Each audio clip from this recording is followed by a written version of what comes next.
નમસ્તે વિદ્યાર્થી મિત્રો, હું છું સંકેત સર. ધોરણ 10 વિષય સામાજિક વિજ્ઞાન, પાઠ 8 કુદરતી સંસાધનો, ભાગ નંબર 7. આ પાઠનો અંતિમ વિડિયો છે અને આ પાઠનો છેલ્લો પ્રશ્ન છે ભૂમિ સંરક્ષણ એટલે શું? ભૂમિ સંરક્ષણ અંગેના ઉપાયો જણાવો. તો વિદ્યાર્થી મિત્રો, ભૂમિ સંરક્ષણ એટલે શું? જમીનનું રક્ષણ કરવું. તો જમીનનું રક્ષણ કઈ રીતે કરવું, એના માટે કયા ઉપાય છે, ભૂમિ સંરક્ષણ એટલે શું, એના વિશે આજે અભ્યાસ કરીશું. તો ભૂમિ સંરક્ષણ નો મતલબ એવો થાય, ભૂમિ એટલે જમીન, સંરક્ષણ એટલે રક્ષણ કરવું, જમીનનું રક્ષણ કરવું.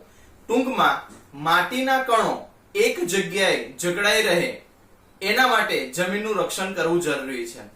જો જમીનનું ધોવાણ અટકી જાય તો જમીનની ગુણવત્તા જળવાઈ રહેશે અને માટીના કણો પોતાની જગ્યાએ સ્થાયી રહેશે અને આમ આ રીતે જમીનનું રક્ષણ થઈ શકે તેમ છે.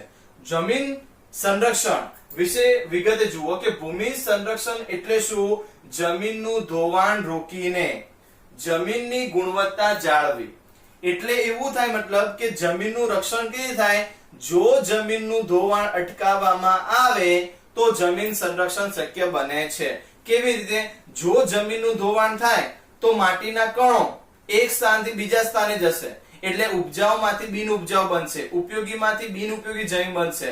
જમીન ધોવાણ થવાને કારણે જમીનના ઉપર રહેલા માટીના કણો સ્થાયી રહેતા નથી, જમીનની ગુણવત્તા ઘટી જતી હોય છે. માટે કહેવાય કે જમીનનું રક્ષણ કરવું હોય તો સૌથી પહેલા આપણે જમીનનું ધોવાણ અટકાવવું જરૂરી બને છે. જો જમીનનું ધોવાણ અટકાવવામાં આવે તો ભૂમિ સંરક્ષણ સરળતાથી થઈ શકે છે. તો ભૂમિ સંરક્ષણ એટલે કહેવાય કે જમીનનું ધોવાણ અટકાવી, સાંભળજો ધ્યાનથી, જમીનનું ધોવાણ અટકાવીને તેની ગુણવત્તા જાળવવી. તે જમીનનું રક્ષણ નો સીધો સંબંધ માટીના કણો સાથે જોડાયેલો છે. આ માટીના કણો જમીન સાથે સંકળાયેલા હોય છે અને મૂળભૂત જગ્યાએ જાળવી રાખવાની ક્ષમતા છે. દુનિયામાં વિવિધ જગ્યાએ જે તે સ્થાન અને સમસ્યાનો અનુભવના પ્રયોગો પ્રયોજવામાં આવ્યા છે. જો ભૂમિનું સંરક્ષણ ન થાય તો તેનાથી પૂરની શક્યતાઓ વધી જતી હોય છે. વિદ્યાર્થી મિત્રો, જમીનનું સંરક્ષણ જે છે એ જમીનના સંરક્ષણની વાત કરીએ તો જમીનનું સંરક્ષણ એટલે કહેવાય જમીનનું રક્ષણ કરવું. જમીનનું ધોવાણ અટકાવવામાં આવે તો ભૂમિ સંરક્ષણ શક્ય બને છે. જમીનનું ધોવાણ અટકાવવાથી એને મૂળભૂત જે માટીના કણો હોય છે એ જળવાઈ રહે છે. ટૂંકમાં જમીનનું સંરક્ષણ, જમીનનું ધોવાણ અટકાવવાથી જમીનની ગુણવત્તા જળવાઈ રહે છે. જમીનના સંરક્ષણ કરવાથી માટીના કણો એક જ જગ્યાએ રહે છે જેથી જમીનનું રક્ષણ શક્ય બનતું હોય છે.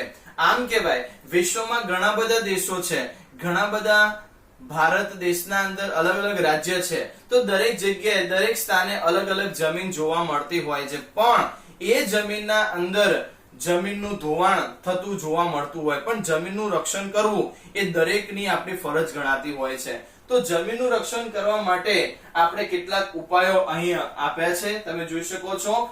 જો ભૂમિ સંરક્ષણ ન થાય તો શું થાય? જમીનનું રક્ષણ ન થાય તો શું થશે? જો જમીનનું રક્ષણ કરવામાં ન આવે તો આસપાસમાં પૂરની શક્યતાઓ વધી જતી હોય, પૂરના કારણે જાનમાલહાનિની સમસ્યા થતી હોય. પૂર એટલે શું? ધોધમાર વરસાદ વધવાને કારણે પાણીનો પ્રવાહ વધી જતો હોય છે, જેને કારણે આસપાસના ગામમાં પાણી ફરી વળે છે, જેને કારણે મોટા પ્રમાણમાં જમીનનું ધોવાણ થાય છે. જમીન ધોવાણને કારણે કહેવાય કે ઉપજાઉ જમીન બિનઉપયોગી બને છે, માટીના રજકણો એક સ્થાનથી બીજા સ્થાને જતા રહે છે. ટૂંકમાં જમીનનું ધોવાણ થવાથી બહુ નુકસાન થતું હોય છે ખેડૂતોને, માટે જમીનનું રક્ષણ કરવું જરૂરી બને છે. તો ટૂંકમાં ભૂમિ સંરક્ષણ એટલે શું? જમીનનું રક્ષણ કરવું. જો જમીનનું ધોવાણ અટકાવવામાં આવે તો તેની ગુણવત્તા જળવાઈ રહે છે. ગુણવત્તા જળવાઈ રહે તો માટીના કણો એક જગ્યાએ સ્થાયી રહી શકે છે. આમ આ રીતે જમીનનું રક્ષણ થઈ શકે છે. એક સ્થાનથી બીજા સ્થાને માટીના કણો જતા અટકી જશે, જમીનનું ધોવાણ અટકી જશે. ક્યારે? જમીનનું ધોવાણ ન થાય ત્યારે. તો એક સ્થાનથી બીજા સ્થાને આપણને જમીનો જોવા મળે છે તો એ બધી જમીન રક્ષણ કરવું જોઈએ. બીજી વાત, જમીનનું રક્ષણ કરવું એ મહત્વની તાતી જરૂરિયાત તો છે, પણ જો જમીનનું રક્ષણ ન કરવામાં આવે તો શું થશે?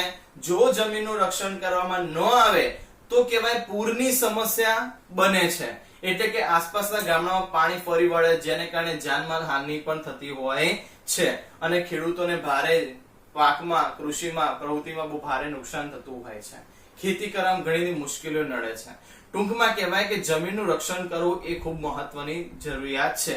તો જમીન સંરક્ષણ એટલે શું ખ્યાલ આવે વિદ્યાર્થી મિત્રો? હવે આપણે જોઈએ ભૂમિના સંરક્ષણ, જમીનનું રક્ષણ કઈ રીતે કરવું, એના માટે કયા કયા ઉપાયો કરવા જોઈએ એના વિશે જોઈએ. પહેલો ઉપાય છે જંગલોમાં આચ્છાદનને કારણે તેના મૂળ જમીન કણને જકડી રાખે છે. પહેલી વસ્તુ કીધું છે કે જમીનનું રક્ષણ કરવા માટે કહેવાય કે જંગલોના આચ્છાદન પ્રમાણના અંદર વૃક્ષોનું વાવેતર કરવું જોઈએ. એ વૃક્ષો વાવવાને કારણે, વૃક્ષો હોવાને કારણે પવન થકી ધોવાણ થતું હોય કે પાણીના દ્વારા, પ્રવાહ દ્વારા ધોવાણ થતું હોય તો માટીના કણો પવન દ્વારા થતું હોય તો કહેવાય આસપાસ વૃક્ષો હોવાને કારણે, આચ્છાદન વૃક્ષો હોવાને કારણે માટીના કણો ત્યાં જ રહેશે, જકડી રાખશે. આમ આ રીતે કહેવાય કે ભૂમિ સંરક્ષણ થઈ શકે છે. પહેલો પોઈન્ટ ખ્યાલ આવે વિદ્યાર્થી મિત્રો. બીજા નંબરનો પોઈન્ટ, નદીના કોતરો અને પહાડી ઢોળાવ પર વૃક્ષારોપણ કરવું જોઈએ. નદી જ્યાં હોય છે એ નદીની આસપાસ કહેવાય કે વૃક્ષો, એની જે આડ હોય છે ત્યાં વૃક્ષો વાવવા જોઈએ, જેથી કહેવાય કે ધોવાણને અટકાવી શકાય છે. બીજા નંબર, પહાડ વાળો વિસ્તાર હોય, પહાડ જે ઢોળાવ એટલે જે ઢાળ વાળો હોય છે ત્યાં કહેવાય કે વૃક્ષો વાવવા જોઈએ. એક સરળ ભાષામાં તમને કહું કે ઢાળ હશે, ઢાળ હોવાને કારણે પાણી ઝડપથી પ્રવાહ વહી જશે, પણ એને સીડી આકારે જો પગથિયા રીતે ઢાળ આપવામાં આવે અને વૃક્ષો વાવેતર કરવામાં આવે તો પાણી ધીમે ધીમે સરળતાથી ઉતરી જશે. એટલે ટૂંકમાં કહેવાય કે જમીન ધોવાણ અટકાવી શકાતું હોય છે. એટલે કે નદીના કોતરો અને પહાડી વિસ્તારના અંદર ખાસ કરીને વૃક્ષારોપણ કરવું જોઈએ. ત્રીજા નંબરમાં, રણની નજીકના ક્ષેત્રમાં વાતા પવનોને રોકવા માટે વૃક્ષોની હારમાળા ઉગાડવી જોઈએ. તે રણને આગળ વધતું અટકાવશે.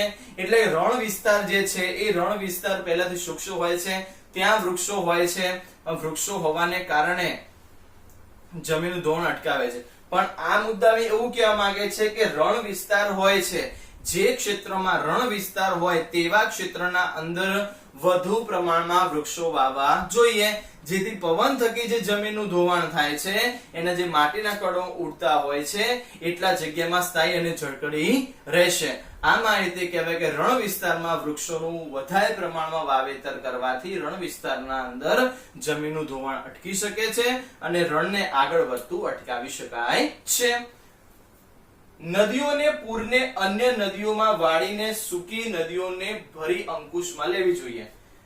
4 નંબરના મુદ્દામાં એમ કહે છે કે જે નદીઓમાં પાણી ભરપૂર હોય છે, જે નદીઓમાં પાણી ભરપૂર હોય છે એ નદીઓને પાણીનો જે વળાંક હોય છે એ જે સૂકી નદીઓ હોય છે, પાણી હોતું નથી, એ વળાંક સૂકી નદીઓના ભાગમાં લઈ જવો જોઈએ, જેથી કહેવાય કે એ સૂક્ષ્મ નદી પણ પાણીથી ભરપૂર થઈ શકે અને ત્યાં પાણીની વ્યવસ્થા મળી શકે. એટલે નદીઓના પૂરને બચાવવા માટે જે જગ્યાએ પાણીનો વિસ્તાર વધારે પ્રમાણમાં હોય, નદીઓનો હોય, એ નદીઓને વાળીને, વળાંકથી વાળીને સૂકી નદીઓમાં ભરી દેવામાં આવે છે, જેથી કહેવાય કે જમીનનું ધોવાણ અટકાવી શકાતું હોય છે.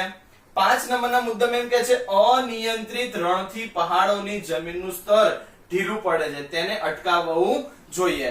અનિયંત્રિત ચરણની પ્રવૃત્તિ એટલે મેં તમને આગળ જ વાત કરી કે જમીન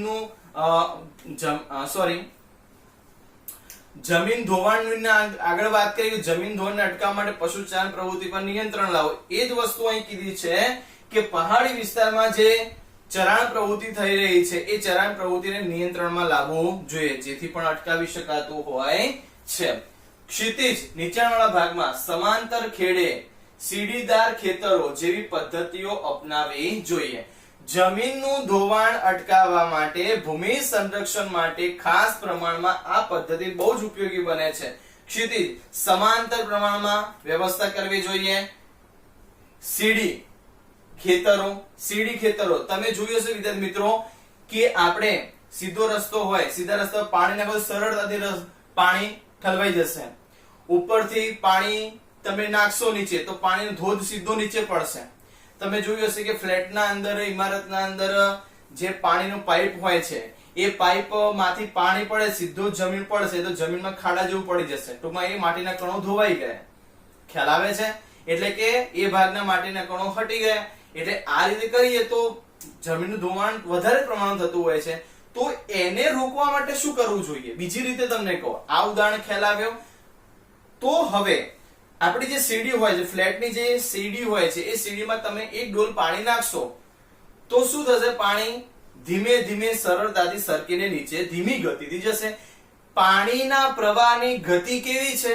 પાણીના પ્રવાહની ગતિ મંદ ધીમી થઈ જશે. જ્યારે ડાયરેક્ટ પાણી પડશે તો પાણીની પ્રવાહની ગતિ વધારે છે. એ ટૂંકમાં કહેવાય કે સીડી આકારે ખેતરો વાવવાથી, ઢોળાવાળા વિસ્તારમાં હંમેશા કહેવાય સીડી આકાર ખેતરો કરવાથી જમીનનું ધોવાણ અટકાવી શકાય છે અને પાણીની ગતિ પણ ધીમી થાય, જેથી કહેવાય જમીનનું ધોવાણ અટકાવી શકાય છે. એટલે કહેવાય કે સીડી આકાર ખેતરો બનાવવા જોઈએ.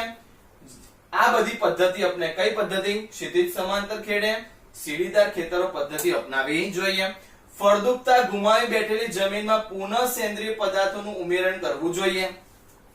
ફળદ્રુપતા, જે જમીન પડતર થઈ ગઈ, જે જમીન ઉપયોગમાં લેવાતી નથી, પડતર છે, એવી જમીનમાં સેન્દ્રિય તત્વ, ખાતર, બિયારણ જેવી પ્રવૃત્તિઓ નાખીને સેન્દ્રિય, ટૂંકમાં સેન્દ્રિય તત્વનું ઉમેરણ કરવાથી એમાં વધારે પ્રમાણમાં પુનઃ એટલે ફરીથી વૃક્ષો વાવવા જોઈએ કે ખેતી કરવી જોઈએ. ખેતી કરવા માટે સિંચાઈ પદ્ધતિ, ખાતર, બિયારણ જેવી પદ્ધતિઓ અપનાવીને જૈવિક તત્વનું પ્રમાણ વધારીને, ફળદ્રુપતાનું પ્રમાણ વધારીને જમીનમાં ફરીથી પાક કરી શકાય છે. કેવી જમીનમાં?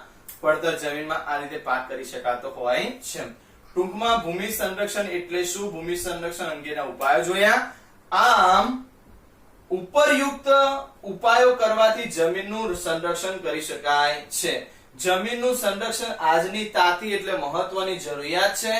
તેના સંરક્ષણ માટે સરકારે, સમાજ અને લોકોએ સહિયારો પ્રયાસ કરવો જોઈએ. વિદ્યાર્થી મિત્રો, અહીં આપણે કયો પ્રશ્ન ચલાવ્યો? ભૂમિ સંરક્ષણ એટલે શું? ભૂમિ સંરક્ષણ અંગેના ઉપાયો આપણે વિગતે જોયા. ઉપરોક્ત તમને અહીં જે માહિતી આપી છે, માહિતી અનુસાર કરીએ તો ભૂમિનું સંરક્ષણ શક્ય બને છે. પણ ભૂમિના સંરક્ષણ માટે સરકાર તો પ્રયત્ન કરે છે, પણ સાથે સાથે સમાજના લોકોએ પણ એને પ્રયત્ન કરવો જોઈએ. તો બધા લોકોના સાથ સહકારથી ભૂમિ સંરક્ષણ શક્ય બને છે. તો વિદ્યાર્થી મિત્રો, અહીં આપણો પાઠ 8 કુદરતી સંસાધન જે છે એ પાઠ 8 અહીં પૂરો કરીએ છીએ. પાઠ 8 નો ભાગ નંબર 7 જે છે એ આ પાઠનો અંતિમ ભાગ હતો. આજે ભાગ 7 પૂરો કરીએ છીએ. પાઠ 8 અહીં પૂરો થયો. વિદ્યાર્થી મિત્રો, આજના લેસનમાં તમારે ભૂમિ સંરક્ષણ એટલે શું, ભૂમિ સંરક્ષણ અંગેના ઉપાયો તમારે એસએસ ના ચોપડામાં લખવાના છે. એ આજનું હોમવર્ક છે. ત્યારબાદ વિદ્યાર્થી મિત્રો, હવે આપણે નવો પાઠ શરૂ કરીશું. હવે મળીશું નવા પાઠમાં. ત્યાં સુધી દરેક વિદ્યાર્થીઓને નમસ્તે.